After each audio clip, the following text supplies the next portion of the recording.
Good afternoon, students. Today we are going to see our poetry section. Our next poem is 2.5, Father Returning Home. This poem is written by very well-known poet Dilip Chitre. Dilip Chitre, who is the bilingual poet. Actually, he is the Marathi person. He is the versatile person. He is the painter, he is the filmmaker, and he have so many work in the literature.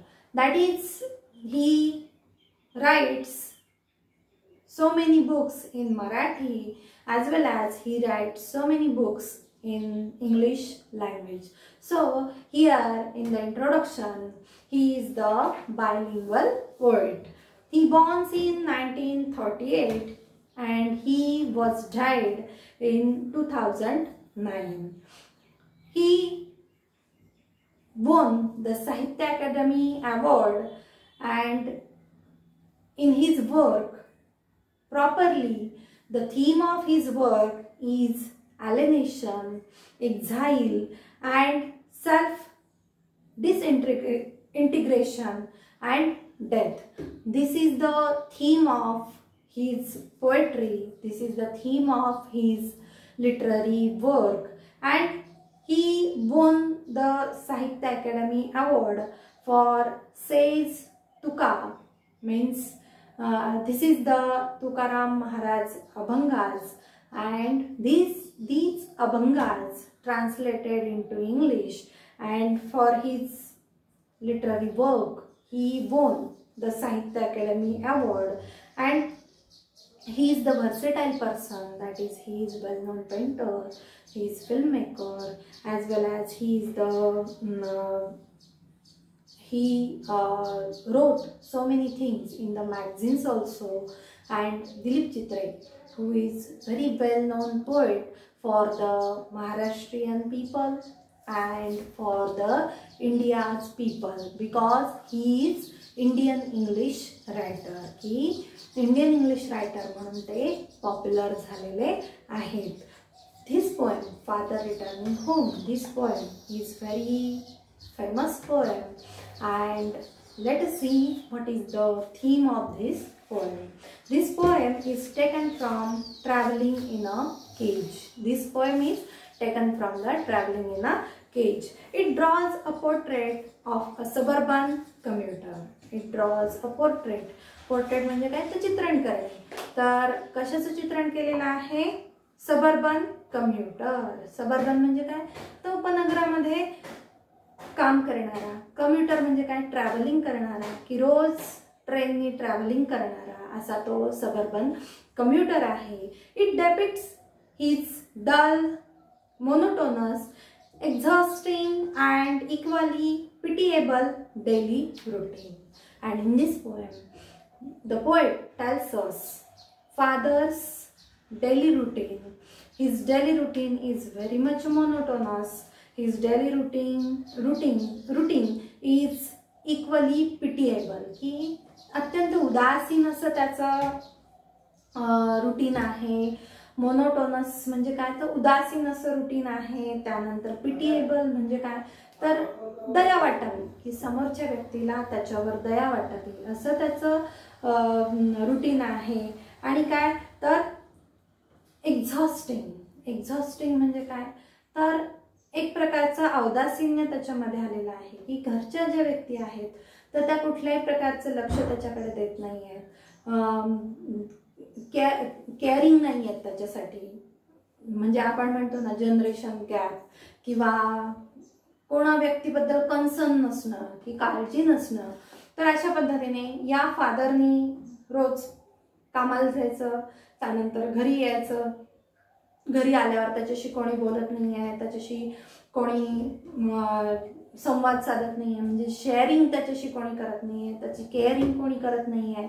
आणि अशा फादरचं चित्रण इथे आपल्याला केलेलं आहे. It depicts his dull, monotonous, exhausting and equally pitiable daily routine. It describe a force alienation at home. It describes a forced alienation. Alienation म्हणजे काय, तर परकेपणा, की एकाकीपणा, परकेपणा, पोरकेपणा म्हणजे alienation.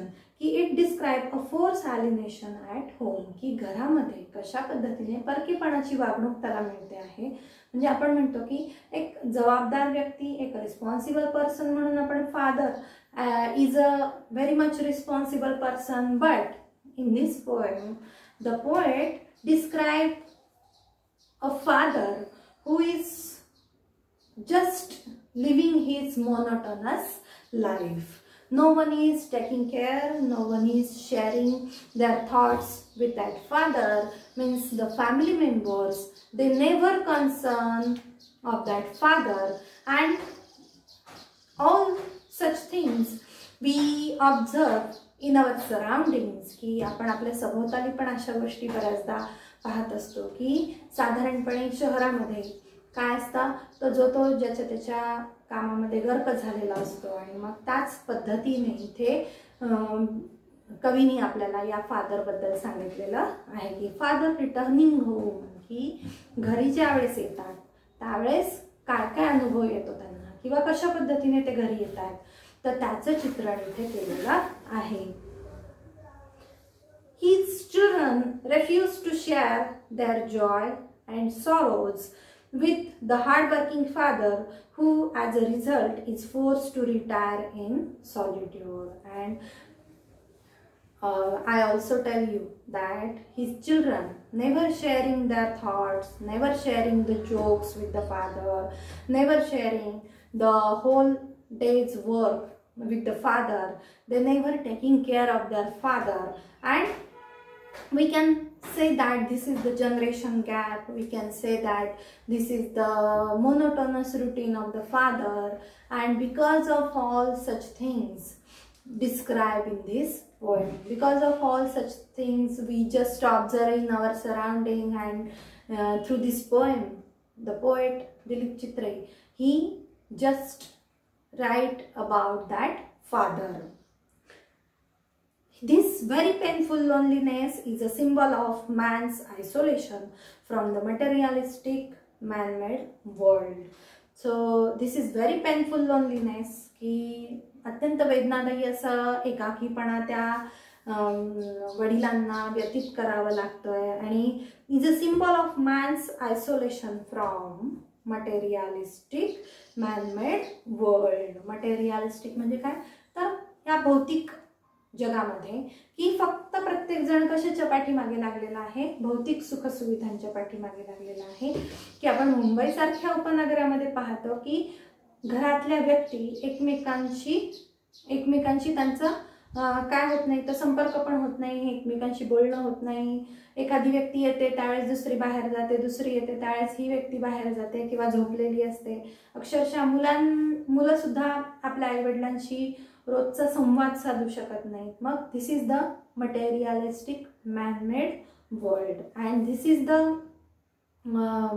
Story of this new modern era. की या आधुनिक जगामध्ये अशा पद्धतीने फॅमिलीमध्ये काय चाललेलं आहे, तर there is no lovingness, there is no bonding within the parents and the children. There is no concerning within the parents and the children. की पालकांमध्ये आणि मुलांमध्ये कुठल्याही प्रकारचं बॉन्डिंग आपल्याला दिसत नाही आहे. आणि all such things is only because of the materialistic world. Everyone is just trying for his own happiness. की प्रत्येक जण कशासाठी धडपडतो आहे, तर स्वतःच्या आनंदासाठी धडपडत आहे. त्याला दुसऱ्याचा आनंद किंवा दुसऱ्याचं दुःख जाणून घ्यायची इच्छा आहे का, तर नाही. And all such things are describe in this poem. So let us see father returning home. Let us see the first stanza. My father traveled on the late evening train, standing among silent commuters in the yellow light. Suburbs slide past unseeing eyes. His shirt and pants are soggy, and his black raincoat stained with mud, and his bag stuffed with books. is falling apart, his eyes dim by age, fared homewards through the humid monsoon night.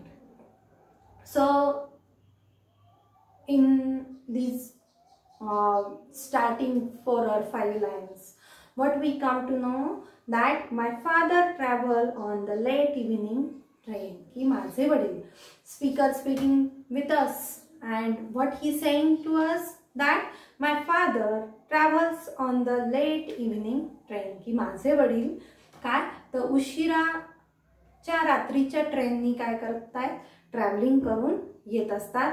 My father travels on the late evening train standing among silent commuters in the yellow light. आणि काय तर उभ्याने प्रवास करत येतात, की साधारणतः crowded सिटीमधले हे father आहेत, गर्दीच्या शहरामधले हे फादर आहेत, की शहरामध्ये ते कामाला जातात आणि कामावरून येताना कुठल्या तरी एखाद्या उपनगरामध्ये ते राहत आहेत आणि त्या उपनगरामध्ये येताना ट्रेननी ते रोज प्रवास करतात. अगदी शेवटच्या लेट इव्हिनिंग ट्रेन, की संध्याकाळच्या उशिराच्या ट्रेननी ते घरी येताना दिसत आहेत, म्हणजे ते दिवसभर भरपूर काम करत आहेत.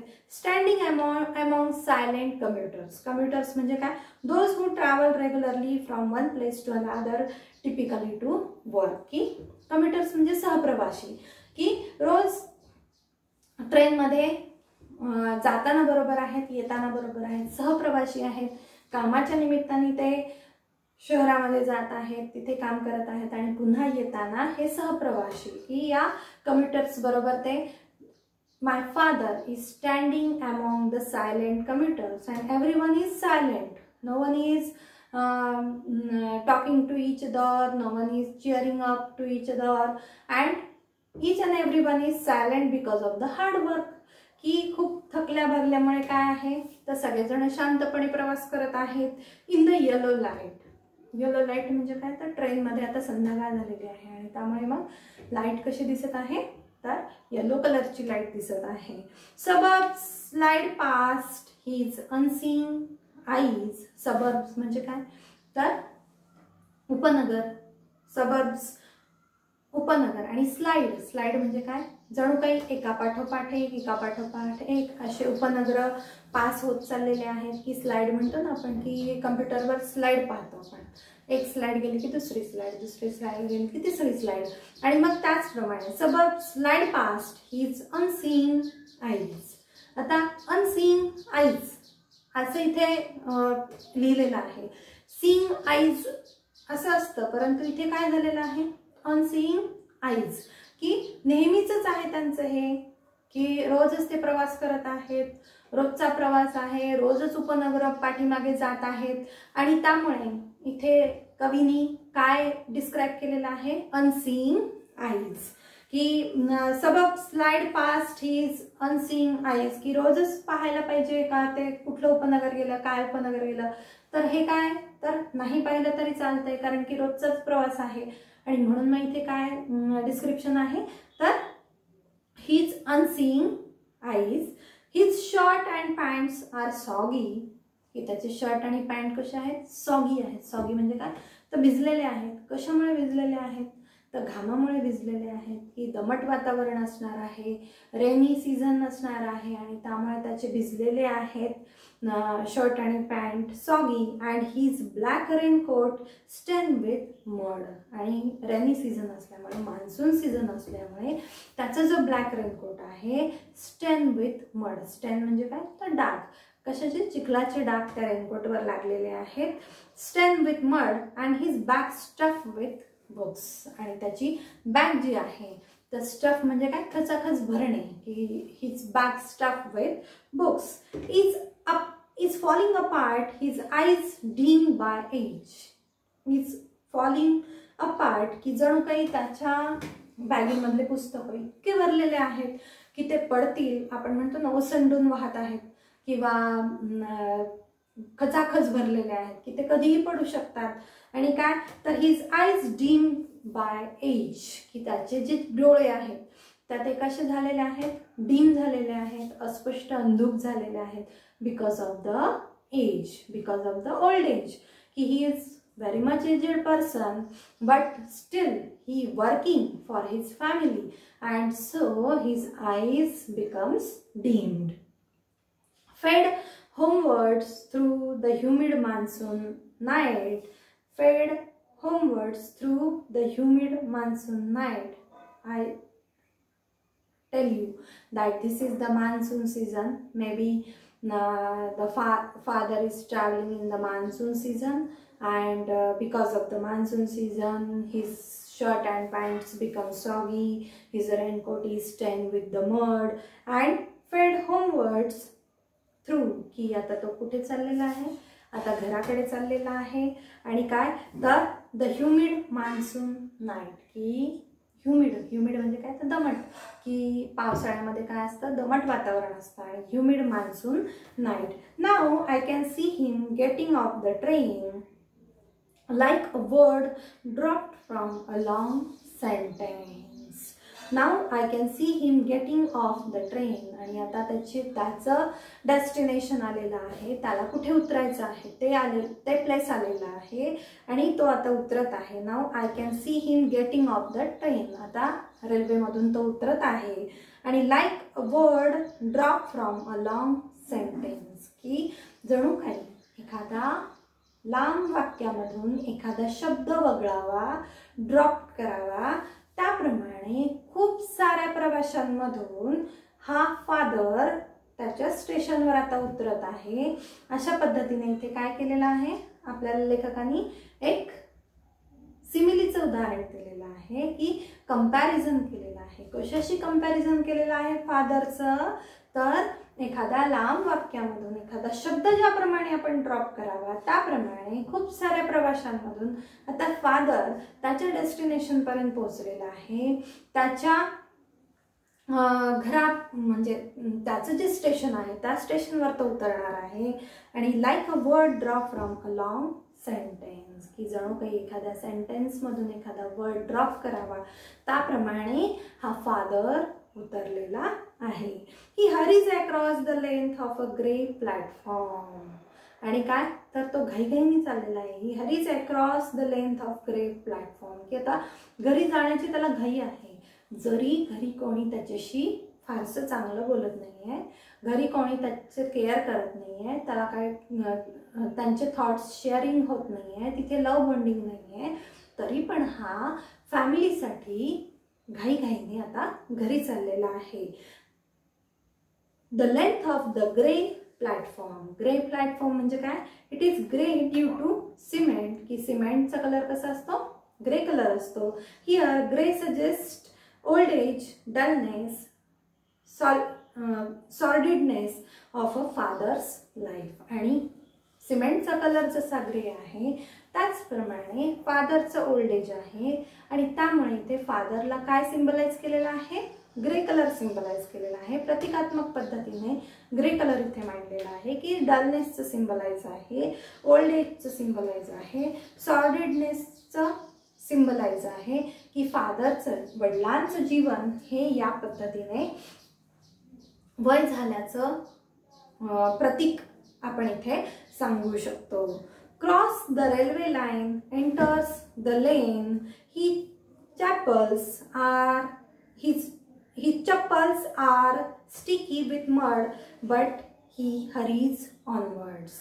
की cross the railway line, enters the लेन, की रेल्वे लाईन क्रॉस केलेली आहे, आता त्याच्या गल्लीमध्ये तो आलेला आहे. Enters the lane. He chappals are sticky with mud, की त्याचे जे चपला आहेत तर त्या चपला कशाने भरलेल्या आहेत, तर चिखलाने भरलेल्या आहेत. बट ही हरीज ऑनवर्ड्स, परंतु काय तर तो घाईघाईने पुढे चाललेला आहे. Let us see the next part. Home again I see him drinking weak tea. आणि घरी आल्यानंतर home again I see him drinking weak tea, की स्पीकर आपल्याला इथे सांगतात की ज्यावेळेस तो घरी येतोय त्यावेळेस काय तर ड्रिंकिंग वीक टी. टी कसं आहे, वीक आहे. इथे वीक टी असं इथे डिस्क्राईब केलेलं आहे. ॲक्च्युअल टी कधी वीक असतो का, नसतो, परंतु इथे आपल्याला पोएटनी काय डिस्क्राईब केलेलं आहे, तर I see him drinking weak tea, की असं स्ट्रॉंग टी त्याला कोणी करून देत आहे का, नाही, जसा असेल तसा तो चहा तो घेत आहे. म्हणजे त्याला स्वतःचं काही आवड निवड, त्याला स्वतःचं काही अस्तित्व असं इथे आहे का, तर नाही. तो फक्त त्याच्या फॅमिलीसाठी काम करत आहे. त्याला स्वतःचं अस्तित्व नाही, त्याला स्वतःची आवड निवड नाही आहे. आणि म्हणून मग इथे पोएट म्हणतोय त्याप्रमाणे I see him drinking weak tea, eating a stale chapati, की तो काय करतोय, शिळी पोळी खातोय, शिळी चपाती खातोय. स्टेल म्हणजे शिळी, की ही eating a stale chapati, reading a book, and now he is starting reading a book. No one is caring, no one is talking with that father, and that's why he just drinking the weak tea. With that weak tea, he eating the stale chapati. ही जी करून ठेवलेली पोळी आहे तीच तो खात आहे, चपाती तो खात आहे. He goes into the toilet to contemplate, and now he goes into the toilet for what? For to contemplate. Contemplate म्हणजे काय, तर थिंक डीपली, की एकांतवास, की एका अशा ठिकाणी तो जातोय की जिथे चिंतन होईल, की त्याला कोण तो विचार करू शकेल, की तो त्याचा स्वतःचा विचार करू शकेल. To contemplate man's estrangement from a man made world. Man's estrangement. Estrangement म्हणजे काय, तर ॲलिनेशन. ॲलिनेशन म्हणजे काय, तर परकेपणा, की माणसांच्या बाबतीतला दृष्टिकोन, की घरातलेच लोक त्याच्याशी परकेपणाने वागत आहेत, कोणीही त्याची काळजी घेत नाही आहे. फादर घरामध्ये आल्यानंतर कोणीही दखल घेत नाही आहे. तो त्याचे स्वतःचे कामं स्वतः करत आहे. तो स्वतः फॅमिलीसाठी खूप काम करत आहे. हार्डवर्क आहे, तो फॅमिलीसाठी काम करतोय. परंतु ज्यावेळेस तो घरी येतोय त्यावेळेस कोणीही त्याची दखल घेत नाहीये. आणि म्हणून मग मॅन्स एस्ट्रेंजमेंट. एस्ट्रेंजमेंट म्हणजे काय, तर ॲलिनेशन, की परकेपणा. Man's estrangement from a man made world. Man made world म्हणजे काय, this is very much materialistic world, की या भौतिक जगामध्ये कोणीही कोणाचा विचार करायला तयार नाहीये, जो तो आपापल्या धुंदीमध्ये आहे. आणि म्हणून इथे काय करतोय, तर इथे काय सांगितलं कवीने आपल्याला, की from a man made world coming out he trembles at the saying. Coming out he trembles at the same. आणि हा सगळा विचार त्याच्या मनामध्ये येतोय, की कोणी माझ्याशी बोलत नाही आहे, कोणी माझ्याशी शेअरिंग करत नाही आहे, कोणी केअरिंग करत नाही आहे, माझी दखल कोणी घेत नाही आहे. आणि असा हा डीप थिंकिंग तो करत आहे, की त्याचा तोच एकाकीपणामध्ये जात आहे, परकेपणा त्याला जाणवत आहे. आणि म्हणून coming out he trembles at the sink, की सिंकच्या तिथे ज्यावेळेस तो हात वगैरे धुवायला येतो, हँडवॉश करायला येतो, त्यावेळेस काय, तर त्याचे हात कसे होत आहेत, तर ट्रेम्बल म्हणजे काय, तर थरथर कापत आहेत. की coming out he trembles at the sink, की त्याचे हात थरथर कापत आहेत. The cold water running over his brown hands. आणि नळामधलं थंड पाणी त्याच्या ब्राऊन हँड्स भोवती रनिंग होत आहे, की वाहत आहे. तो त्या थंड पाण्याने त्याचे हात धुत आहे. A few droplets cling to the greying hairs on his wrist, की अ फ्यू ड्रॉपलेट्स, की काही पाण्याचे थेंब. क्लिंग म्हणजे आता इथे काय, तर ड्रॉपलेट्सचा व्हॉइस आहे, ड्रॉपलेट्सचा आवाज आहे. Droplets cling to the greying hair on his wrist, की त्याच्या मनगटावर काही पाण्याचे थेंब पडत आहेत, की त्याचे ग्रे हेअर म्हणजे काय, तर एक प्रकारे ओल्ड एजचं प्रतीक आहे, वय झाल्याचं प्रतीक आहे. आणि मग काय, तर ते जे फ्यू ड्रॉपलेट्स आहेत, तर ते त्याच्या डोक्यावरचे जे पाण्याचे थेंब आहेत, तर ते कुठे पडत आहेत, त्याच्या मनगटावर पडत आहेत आणि आवाज करत आहेत. A few droplets cling to the greying hairs on his wrist. His sullen children have often refused to share jokes and secrets with him. His sullen children. sullen म्हणजे काय तर बॅड टेम्पर्ड. बॅड टेम्पर्ड म्हणजे काय तर दुर्मुखलेले, की त्याची जी मुलं आहेत तर ते हॅपी आहेत का त्याच्याबरोबर नाही, तर ते त्यांच्या विश्वामध्ये गर्क आहेत.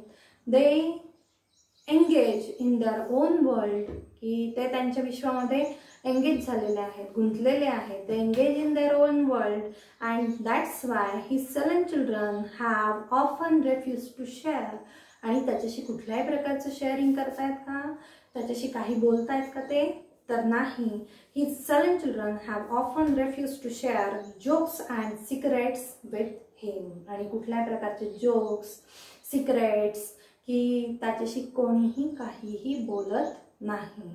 आणि म्हणून this father becomes very much alienated. This father becomes very much lonely and he thinking very much deeply about his past, about his present and about his future, but no one is taking care, no one is sharing their thoughts with the father. And he will now go to sleep. Now it's time to sleep. So he will now go to sleep, listening to the static on the radio, dreaming of his ancestors and grandchildren, thinking of nomads entering a subcontinent through a narrow pass. आणि काय, listening to the static on the radio, की रेडिओवर तो static ऐकत आहे, रेडिओचे programme तो ऐकत आहे. आणि काय, ड्रीमिंग ऑफ हिज अँसेस्टर्स, की कशाची स्वप्न पाहत आहे तो, तर ऑफ हिज अँसेस्टर. अँसेस्टर म्हणजे काय तर पूर्वज, परंतु आता इथे आपण अर्थ काय घेणार आहोत, तर he dreaming of his past, की त्याचा भूतकाळ कसा होता, की त्याच्या भूतकाळामध्ये he work hard for his children, he grown up his children, he sharing his work for he sharing his physical work for his children, as well as he spending so much money for his children. But now in his old age no one taking care of the father, की कोणीही त्याची काळजी घेत नाहीये. And that's why he dreaming about his past, he dreaming about his ancestors, की तो त्याच्या पूर्वजांबद्दल आठवतोय, त्याच्या पास्ट बद्दल आठवतोय. and grandchildren is symbolized to the future, की grandchildren हे कशाचं प्रतीक आहे, तर भविष्याचं प्रतीक आहे, फ्युचरचं प्रतीक आहे. Thinking of nomads entering a subcontinent through a narrow pass, की कशाचा विचार करत आहे, की एखादे भटके लोक एखाद्या उपखंडामध्ये ज्याप्रमाणे येतात, एंटरिंग अ सबकॉन्टिनेंट म्हणजे उपखंड, नोमॅड्स म्हणजे काय तर भटके लोक, की of nomads entering a subcontinent through a narrow pass, की एखाद्या छोट्या रस्त्याने ज्याप्रमाणे भटके लोक उपखंडामध्ये घुसखोरी करतात, त्याचप्रमाणे या फादरचं आयुष्य झालेलं आहे, की तो जणू काही भटकं जीवन जगत आहे, फक्त भटकत आहे. कशासाठी भटकत आहे, तर तो काम करत आहे, त्यानंतर तो त्याच्या फॅमिलीसाठी वेळ देत आहे, फॅमिलीसाठी काम करत आहे. आणि काय तर त्याची मात्र कोणीही काळजी घेत नाही आहे, त्याच्यासाठी कोणीही केअरिंग करत नाही आहे. अशा पद्धतीने इथे आपल्याला father returning home, this poem describe us that we must take care of our father, of our grandfather. We must take care of our family member, because they spend too much time, they spend too much money for our grown up, and so we must take care of our father. And in this poem, poet tells us the reality of the relationship, that is our relationship with our father, mother and our family members. We must take care to our family members. So we will see the brainstorming in our next video. Thank you.